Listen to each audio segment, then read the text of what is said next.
సనాతన ధర్మాన్ని, శాస్త్ర సంప్రదాయాలను వారసత్వ సంపదగా కాపాడుతూ భావితరాలకు అందించాల్సిన బాధ్యత మనందరిపై ఉందని టీటీడీ ఇన్ఛార్జి ఈవో వెంకయ్య చౌదరి పిలుపునిచ్చారు. తిరుపతిలోని శ్రీ వెంకటేశ్వర వేద విశ్వవిద్యాలయంలో అర్చకులు, పరిచారకులు మరియు వేద పారాయణదారుల కోసం ఏర్పాటు చేసిన 3 రోజుల పునశ్చరణ శిక్షణ తరగతులను ఆయన బుధవారం ప్రారంభించారు.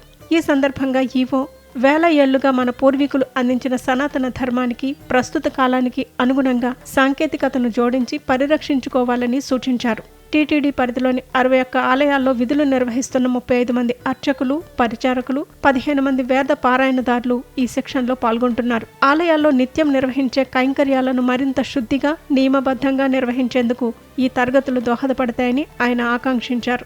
3 రోజుల పాటు సాగే ఈ శిక్షణలో అనేక కీలక అంశాలపై నిపుణులు అవగాహన కల్పించనున్నారు. ఆగమ శాస్త్రం ప్రకారం వైఖానస ఆగమ పరిచయం, నిత్య పూజా విధానాలు, పంచసూక్తాలు ఉంటాయి. వైదిక క్రియల్లో భాగంగా అగ్ని ప్రతిష్టాపన, కళ్యాణోత్సవ హోమాలు, సంధ్యావందనం వివరిస్తారు. భాషా పరిజ్ఞానంలో భాగంగా సంస్కృత ఉచ్చారణ, మంత్ర పఠనంలో మెలకువలపై అవగాహన కల్పిస్తారు. ఇక ఆలయ సంప్రదాయాల విషయానికి వస్తే తిరుమల శ్రీవారి బ్రహ్మోత్సవాలు, పవిత్రోత్సవాల విశిష్టత, జ్యోతిష శాస్త్రం గురించి వివరిస్తారు. ఆది శంకరాచార్యులు, రామానుజాచార్యులు వంటి మహనీయులు అందించిన సంప్రదాయాలను భక్తులకు చేరవేయడంలో ఈ శిక్షణ కీలకమని వేద వర్సిటీ వీసీ ఆచార్య రాణి సదాశివమూర్తి పేర్కొన్నారు.